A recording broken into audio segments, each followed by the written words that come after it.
If he hadn't have given them the extra money, he approved of that. It doesn't make any difference because he had to sign off on it. George Bush signed off on the first one. The big one he signed off on. I know, because AIG has gotten a lot of money. Like $180 billion. And they also were using the bit, trying to get class warfare going. Well, they gave $102 billion to foreign banks and stuff. The money was specifically given to them to clean up toxic assets. They cleaned up $102 billion in bad assets. They did exactly what they were supposed to do with the money. But they put that out, and unfortunately, people are now starting to find out, you know, well, they paid off bills with the money that they were given to pay off bills with. My God, how un-American to actually do what you were supposed to do with it. Well, they did do what they were supposed to do on that then. Right, but we got a sleight of hand going on right now, and I can guarantee you, you know, I've seen. Okay, I knew that the economy was going to go down because the housing was way too high. I mean, and that was even before gas went crazy. And then with the gas, the housing was disproportionate because, I mean... But we'd have hung out for a few more years without the gas going up to $150 a barrel. Yeah, because I remember, it's like when my sister bought her house. She bought her house, she hadn't seen it, and she felt like she needed to do it because she was afraid of missing out. Yeah. And, you know, it's one of those things, and people were bidding on things sight unseen because the house came... I mean, it's crazy. Yeah, you never go bid on a house sight unseen because it's like buying a boat. You don't know what's underneath it if you don't check on it first. And out here, for instance, people have houses are built on top of garbage pits out here. And instead of having a solid foundation on the house, they'll put cinder blocks. And because the ground moves, the house is subject to moving because and of it. You crack it more. I mean, and you're constantly in a state, if you maintain your house, you're in a constant state of fixing the cracks because of the movement of the ground. But it's just, none of this would have happened if the Democrats, George Bush, George Bush wasn't as much a fault. The Republican Party simply started spending money they didn't have. They just were throwing money at every type of program that they thought, you know, it was like... Where were they throwing money at? Oh, you know, all of the conservative projects and stuff. Oh.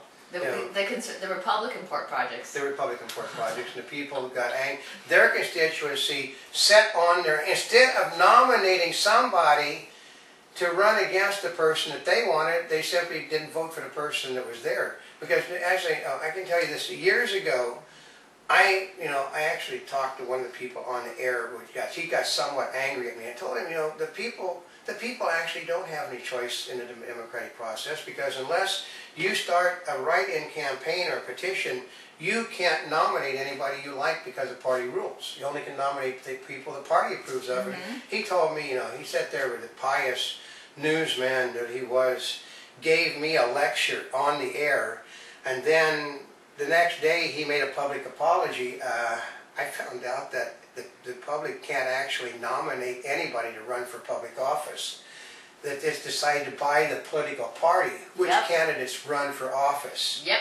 And he said he always thought it was an action of the people. Nope. It's only an action of the people if you put a candidate on that ballot yourself. That's it, because you have no choice in the matter. You get a choice between whomever the party has there. That's all. It's been that way for years.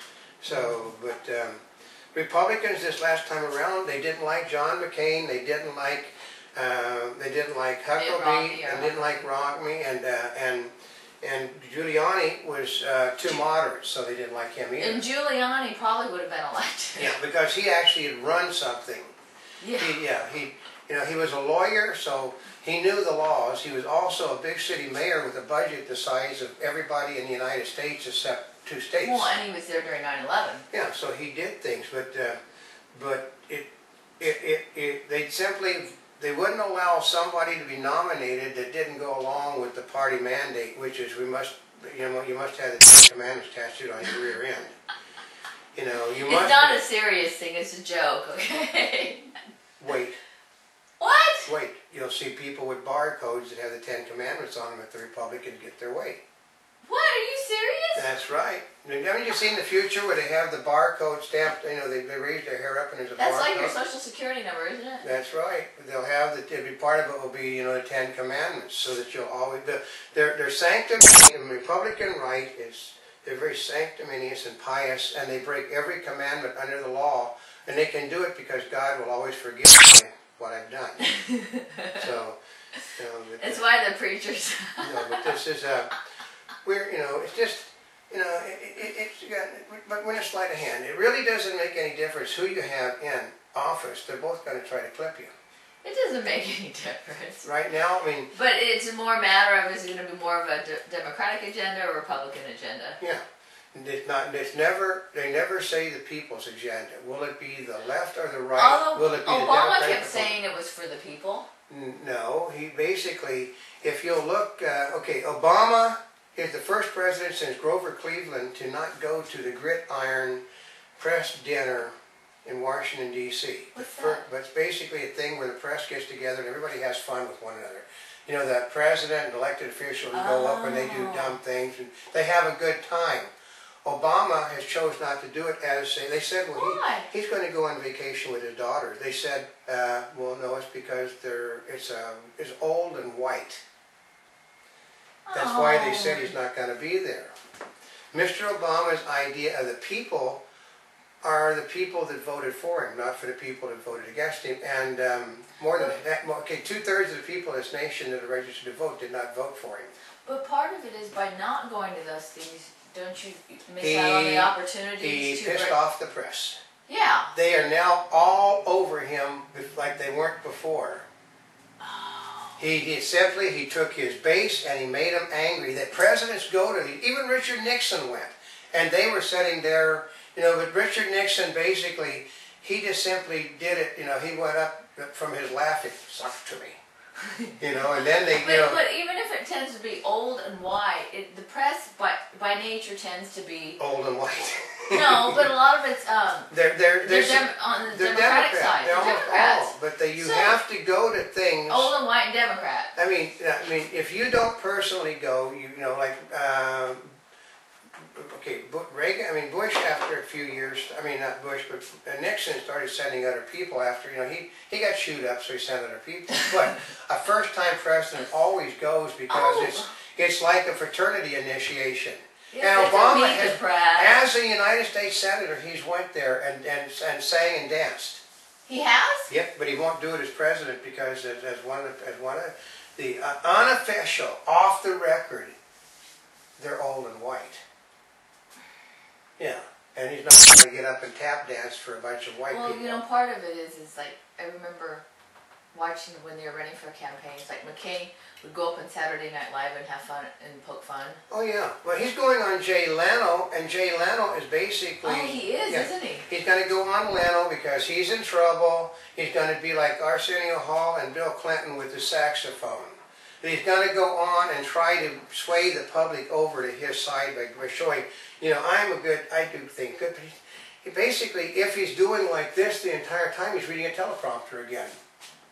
Oh. And my guess is because the NBC network supports him, they're going to really, nothing is going to be done on the Leno show that won't be pre-approved of. You mean it'll be like the Katie Couric interview almost? Yeah, so it's going to... For Obama. But see, the trick is, the whole problem is Leno doesn't think much of this presidency at the moment. And Leno is losing his job in another month or so anyway, so he's not going to have that. Well, actually, he's just changing. It's no longer the Tonight Show. They moved the Tonight Show an hour. They moved the Tonight Show an hour and a half forward, really. But he wanted the late night show, not the new show. Basically, what it amounts to is like Johnny Carson. They fired him, but because they didn't have anything better, they rehired him. So, but no, you're going to hear more about this tap dance. They like you're in Chicago with with Richard Gere, tap dancing around the truth. That's what's going on at the moment. But until then, this is Oldecam. And this is Notaspringchick. We're here yesterday, today, and tomorrow. And for more information, go to www.monkybubbles.net on the net. And come and join us on Twitter for Monkey Bubbles. That's right.